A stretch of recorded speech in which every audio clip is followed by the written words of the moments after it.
Timing in the Rasi chart is basically timing the person's place in the world.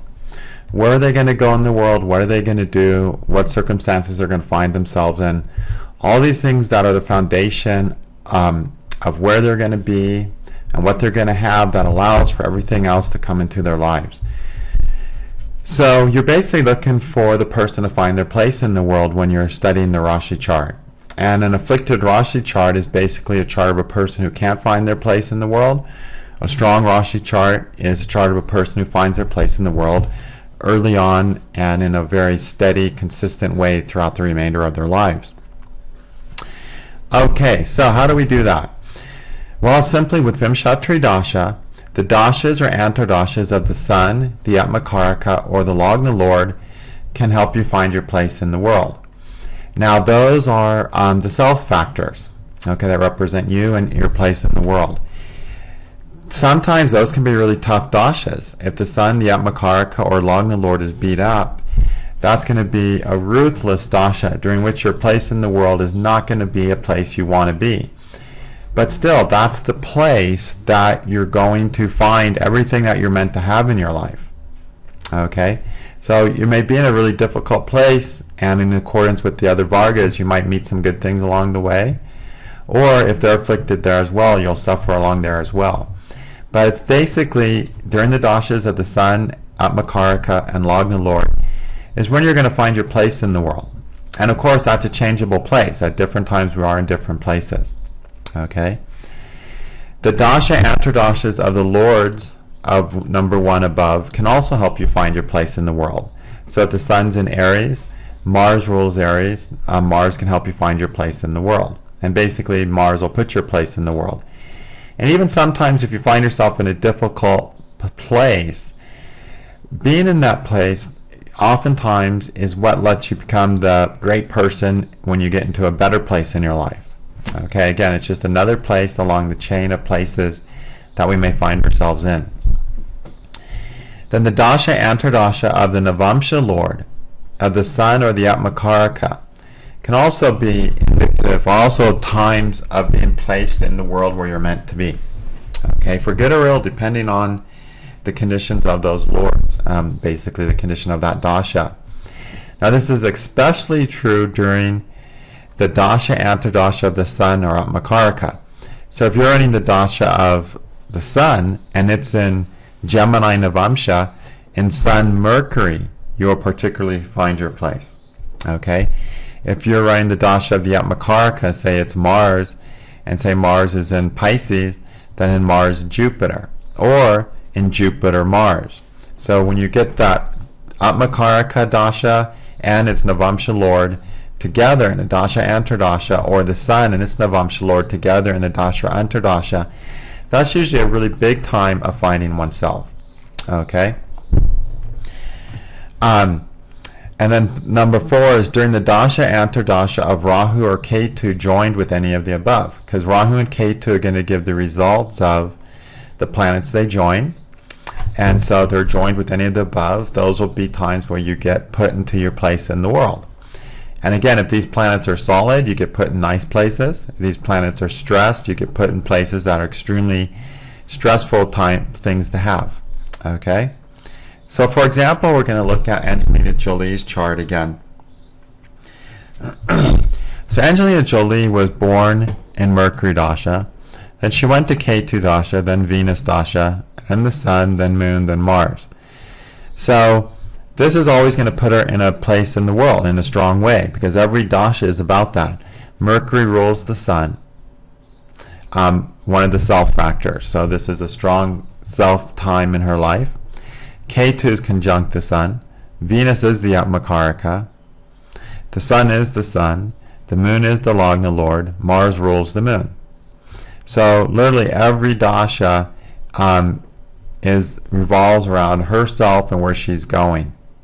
Okay, when you go into a dasha that's not a self dasha in the Rasi chart, it just means your life isn't all about where you're going. In Angelina's light, every dasha has been about to a strong point where she's going in life, because it's triggering these self factors in the Rasi chart. Okay, so it's making her path the important thing. Okay, emphasizing that Rasi chart, which is basically means your path and place in this world. Now, she just grew up, being born in 75. Let's see. She started in Mercury-Venus period. Okay. Now, some interesting things. Mercury's sun was a big, life-changing where your place is in the world. Because at that point, her parents separated, her family fell apart, and she ended up living with her mom, being raised by her mom, and having a lot less to do with her father. And that's at the foundation for lifelong ups and downs and long-term, many, yearly, long, like 6+ year separations of no talking at all with her father. She has a difficult relationship with her father. Well, Mercury, this happened in Mercury's sun. Okay, now Mercury rules the sun, and the sun is the sun. So again, a bigger thing will always happen in the rulership of one and the other. Okay, like Mars, Moon, and Moon, Mars will be more important because Moon is the self factor ruled by Mars. Anytime you get those rulerships, that's always very focal times. There's a rule in astrology that when Ketu when Ketu or Rahu conjuncts a planet that's in its own sign, the other planet becomes really important to the person's life. Well, Mercury obviously has become really important as the planet of acting in Angelina's life. Okay? But there's also a rule. If Ketu or Rahu is joined in the 6th, 8th, or 12th house with the Lord of the 6th, 8th, or 12th, so Ketu and Mercury, for Cancer Lagna, Ketu and Mercury in the 12th, or Ketu and Jupiter in the 6th, or Ketu, or for that matter, Rahu and Saturn in the 8th. So when you get the Lord of the 6th, the Lord of the 8th, or the Lord of the 12th in its own sign, in its bad house, in its 6th, 8th, or 12th house, with Rahu and Ketu, any other planets that fall in there suffer a lot. Okay? So in Mercury's sun, Father, which is Sun, she gets separated from Father. Father's 12th house, separation is 12th house, and the second house is family. So Mercury's sun puts her in the place of a separated, lost family and lost father. And the reason it's been so severe and such a lifelong thing with her father is because of the fact that the 12th Lord Mercury and Ketu are together in the 12th, and so the sun is going to suffer a lot. All right. Now, in Ketu Jupiter, she had her first small acting gig in a short role in a movie her father made. So Jupiter rules Venus, which is one of the self planets. So it's a time of a hint of what she's going to do in life, we could say. Okay. All right, so that's really all we have on Mercury for her. Let's just skip to Ketu Dasha, some more interesting things in Ketu and Venus I want to focus on especially. But, one of the critical thing, was that Mercury, Mercury's sun, okay, because they're ruling each other. That's always the big thing. Like Venus, Moon will tend to be a big time for her because Venus is ruled by the Moon and so on. Anyway, and Venus is the Atmakaraka, or Venus Jupiter. Jupiter rules Atmakaraka in the Navamsha. That'll probably be more important in a good way because of the fact that Venus is exalted in the Navamsha and Jupiter is a neutral to Venus, whereas here Venus is in Cancer and the Moon is an enemy to Venus, right? And enemies are never going to make you in as happy of a place as you could otherwise be. All right, so in Ketu, she moves back to Los Angeles, okay, to California. And then in Ketu Venus, she gets involved in enrolling in, and again, Ketu, of course, is joined with the sun. In Ketu Venus, she enrolls in acting school. Venus is the entertainment planet, of course, and it's her Atmakaraka, so it's a strong self time. Now, Ketu Let's see. The most important time in K2 dasha, as you should be able to pick up pretty easily for her, was K2 Mercury. Because again, Mercury rules K2. Whenever we get the dasha lord, anytime you're in a dasha of a planet in a sign, in the antardasha of its lord, always something important happens, relevant to the Varga. Okay, just a general important rule that we've talked about before. So K2 Mercury is when she breaks into making a movie, okay, of her own, where she's, you know, one of the stars in the movie, basically, one of the focal characters. That was in K2 Mercury. It was a terrible movie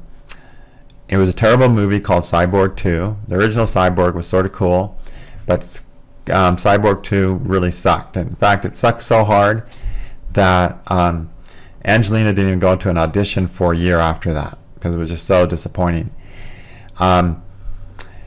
But still, it was her first movie, K2 Mercury.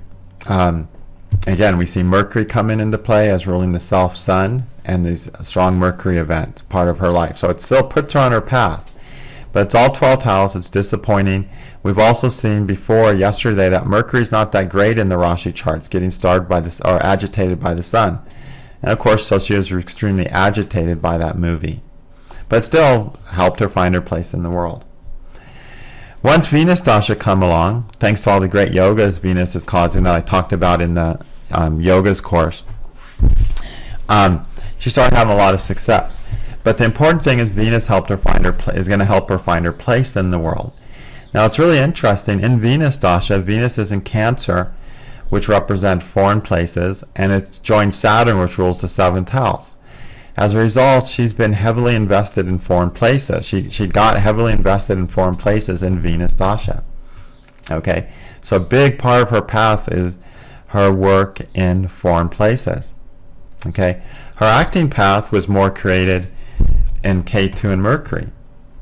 Okay, K2 Jupiter, she acted in a short movie. In K2 Venus, she gets involved in acting school. She makes her first movie in K2 Mercury. So, you know, Mercury and K2 dasha sort of set her up for her acting life. Venus in Cancer made her very successful in what she is, but it also involved her newly in all kinds of international stuff. Okay, all kinds of international humanitarian work. And that's largely, international comes from Cancer. And the humanitarian charitable stuff is Pisces over here, the Venus and Pisces in the Navamsha. Okay, as that Makaraka, that's basically the, you know, Angelina's heart, and that's why she's able to have everyone, you know, to earn everyone's appreciation for everything she does with this Venus here in Cancer, or sorry, Pisces. But anyway, so we know she's in the dasha of the Makaraka. So what's going to be some of the important times? Well, Venus moon, because the moon rules it. Venus Jupiter, because Jupiter, of course, rules Venus in the Navamsha. And that's where Venus really shines. So in Venus Jupiter is when she met Brad Pitt, who's such a big part of her path in this world. It's also where she first got involved in her charitable things in international countries, in Cambodia. Okay, that happened. You know, she got involved in that and started, or she started in a bigger way in Venus Jupiter and made first steps in you know, creating a humanitarian organization, Venus Jupiter. Okay, Jupiter is the charitable planet. Venus in Pisces has a giving heart. So this happened in Venus Jupiter. So a lot of the bigger things on her path that's come into her Venus period have been more Venetian, in the sense of, or I guess the way I want to say it is Venetian outside of the entertainment business, because Venus is in Cancer in the Rasi and Pisces in the Navamsha. Those are Brahmin signs. You know, those are signs of care for all and love for all. And of course in let's see. The other thing she did in the Venus dasha was she started lots of schools. That also was in Venus Jupiter.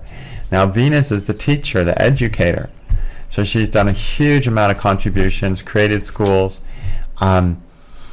which, basically, so it created teaching environment. So it's teaching on another level still. She's been involved in that. So this Venus has got her, set her life path up internationally, involvement with education, and also Venus is also a political planet. Okay, Jamie tells us that the sun gets you involved in politics, but so does Venus. Venus gets you involved in politics, not in the context of running and trying to be the president, but in all the other things that happen in politics. Working with organizations, pushing to get things through,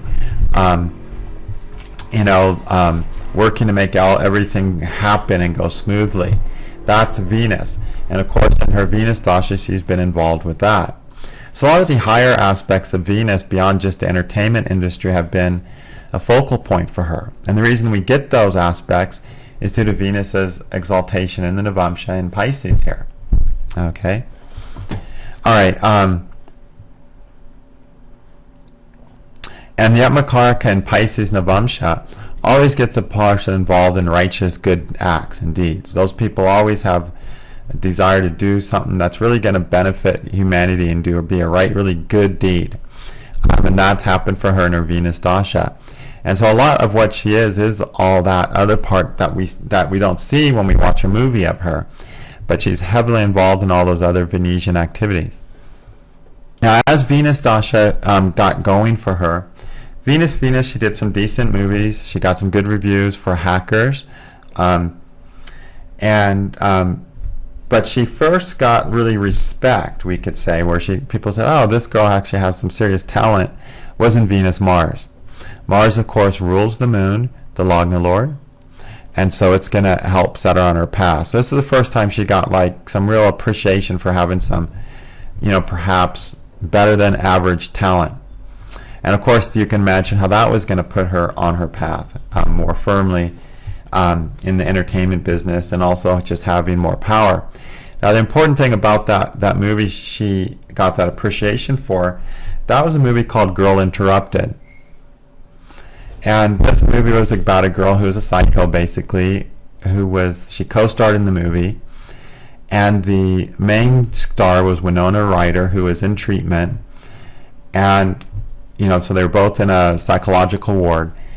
And the doctors really didn't have much luck. These doctors with their degrees and their perfect little lives didn't have a lot of luck in helping Winona Ryder's character overcome her issues.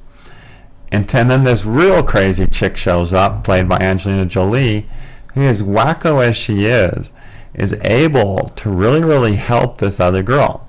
So that was the role that Angelina Jolie got respect for.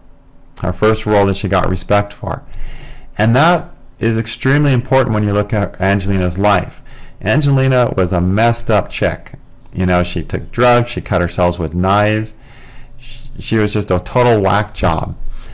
She wasn't really much different from that character in Girl Interrupted. In fact, people, when she used to go to auditions, she couldn't get roles. Throughout Mercury or K2 Dasha, she was trying to get auditions, and they would never give her a role because they said, you're too dark. It's like, we don't want a person this dark playing the role. So she had this darkness to her, this dark side of Saturn in the first house, starving that Venus and stuff that we've talked about. And that's the interesting thing about Angelina. Her Lagna we've seen kind of sucks because it got these two troubled planets in it, as we saw when we analyzed her chart in the previous video. Venus and Saturn are the troubled planets there. So she has this real dark persona, which is this trash cancer Lagna. Then you look at her 10th house, and this 10th house is the house of someone who can do amazing things. And so she realized that in that movie Girl Interrupted, where this really trashed person does an amazing thing of able to help the other girl in the mental clinic more so than any of the doctors. And so that sort of becomes like a message to her in her life that, you've got all of these issues. You've got this afflicted cancer Lagna. But hey, that doesn't have to keep you from doing amazing things. Okay? And so that was the turning point for her personally, too. She got respect for that role. And really that's what her life is, this totally messed up person who's going on to do amazing things. Okay? Someone who made one of the worst movies ever, Cyborg 2. One who played a stripper in one of the worst videos ever, a Rolling Stones video called Where's That Girl or something like that. Just like the grossest, trashiest video ever. It's like if Rolling Stones had made some good music long ago and you saw this video, you would just want to shoot Mick Jagger. That's how bad it is. But still, she, so even with all that trash she did, she ends up being the kind of person who can do amazing things because it's amazing 10th house. And so that's where she comes to realize it. In the Antardasha of Mars, who rules the 10th house. Okay? Now, in Venus Jupiter, Jupiter rules Venus. She gets focused, strong with humanitarian things. She starts an organization. She meets Brad Pitt. She announces her involvement with Brad Pitt in Venus Saturn. Okay? Well, that makes sense because Saturn rules the 7th house, her partner, so it becomes public. It's visible. It's in the 1st house. It's obvious. It's no longer hidden. But she got involved with Brad in Venus Jupiter. And, of course, that's a big part of her path. Her husband, which is Jupiter, is a huge part of her path. He also got involved with the same things she did. Saturn is, of course, a planet of other people's money. In Venus Saturn, she got more involved with creating funds to help, suffering people in third world countries. Now, what's interesting about that, we know that Cancer is trashed in her chart, right? Cancer's got this troubled Saturn, troubled Venus. Cancer represents foreign countries. So this trash Venus and this trash Saturn gets her involved in really sad situations in third world countries. She's dealing with, trying to help people live in these countries where there's no opportunities, where people are living at the bottom rung of humanity quite often.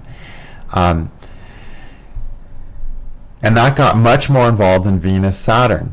So if she'd had really nice, beautiful planets in Cancer, she'd be involved in countries, foreign countries that you go to and you enjoy all this beauty. You go to Paris, you go to Rome, you go to these amazing countries and see these amazing things. Instead, she goes to these countries and she sees this, the people on Earth who are suffering the most. And then she uses that amazing 10th house to do something about it. Because luckily, this trashed 1st house, this trashed Cancer, its Lord Moon, is part of this amazing combination of the 10th house, Mars, Moon, and Jupiter. So she gets more involved in these depressing foreign countries, which have to depress her and break her heart when she sees them, right? And those are really symbolically, her care for that. That's her getting past her own issues and caring about something else, even though she has all those issues that are indicated by this trashed Cancer logna that we pointed out in the previous class. Okay? So Venus Jupiter, Venus Saturn were both big points. Why was Saturn big for it? Well, a couple of reasons. First, Venus Saturn always emphasizes Venus and what Venus is going to do. But secondly, and very importantly, Saturn rules the Sun, which rules the rules the Sun's Navamsha, and the Lord of the Sun's Navamsha can get things going too. Okay, but a lot of it was that Venus Saturn always emphasizes what Venus wants to do. In this case, Venus is a caretaker, diplomatic, and nurse to foreign places, Cancer, and educator. Venus is an educator too. Now, Venus Sun and Venus Moon were no doubt important for her place in the world. She continued struggling with her acting during that time. Sun and Moon kept her in the public eye and the entertainment's eye, but not with that much respect, simply because they're enemies of Venus. Okay? So they're not going to help as much as planets aren't enemies. Okay?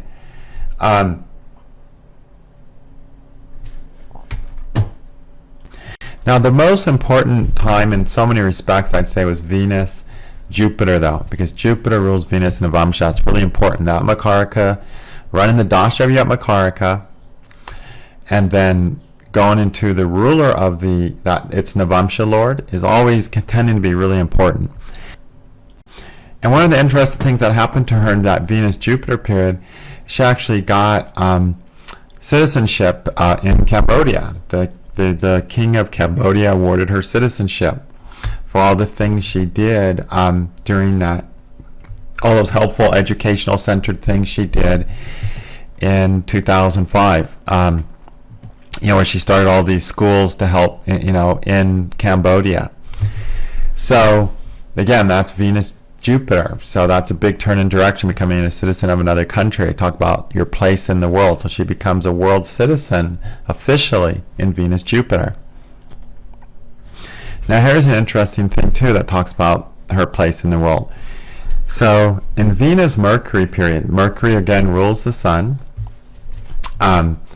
And Mercury, rules the sun, a self planet. In 2011, in Venus-Mercury, she got the highest all-time endorsement deal for a single advertising campaign of $10 million. It's the highest ever of anybody. So that shows that this advertising agency considered her the most influential person to sell a product on Earth. And that shows how much influence Angelina Jolie has managed to acquire in her lifetime. And of course, Mercury rules advertising, and at that time she had lots of advertising, lots of endorsements, but at an amazing level. So it's just, again, it's a time of her finding herself in this world. That $10 million check is a symbol that tells her, hey, you've got an amazing amount of influence in this world. They're actually willing to pay you $10 million. They're not willing to pay anyone else that much, and they never have been. You're the first person anyone has been willing to pay $10 million for a single advertising campaign. And that shows her her place in the world in a really clear-cut, numerical fashion. And this really shows how much power this lady has. It's really quite amazing. So anyway, so these are the dashas you want to look for when you are looking at when a person finds their place in their world and finds what they are capable of doing in this world. Okay? So look at your own charts in that context, and you can see that sometimes the things that happen are like an inner thing that makes this big inner shift. Other times it's like this real obvious thing. And other times it's simply just starting your career and it being the right career. It's always going to be that. These are the planets that always indicate, yeah, this is who I am and this is the career I'm really meant to do. These are the dashas you want to look for to find that. Okay? One other thing I wanted to mention was reading the Rasi for others. The same principles that we covered can be used to read the Rasi for anyone else. So if you want to read about your mother, you just substitute the fourth cusp instead of the Lagna, the fourth cusp Lord instead of the Lagna Lord, and the Matrukaraka instead of the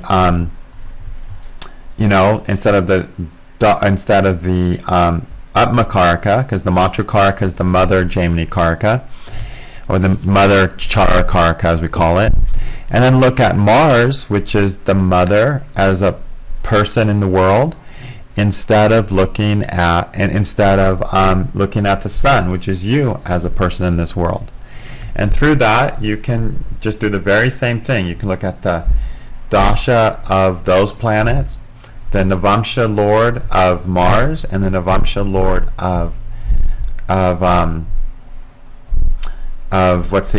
the Navamsha Lord of the Matrukaraka, and those will be dashas again that your mother gets her life together. You want to look at it for a friend, look at your second house, your siblings' third house, your spouse' seventh house. So if you're wondering when your spouse is going to finally get their lives together, look for, the Navamsha Lord of the Darakaraka dasha, and so on, and measure those conditions to see how well the person will do and what kind of place they'll find themselves in, whether a great place or a really difficult, tragic place.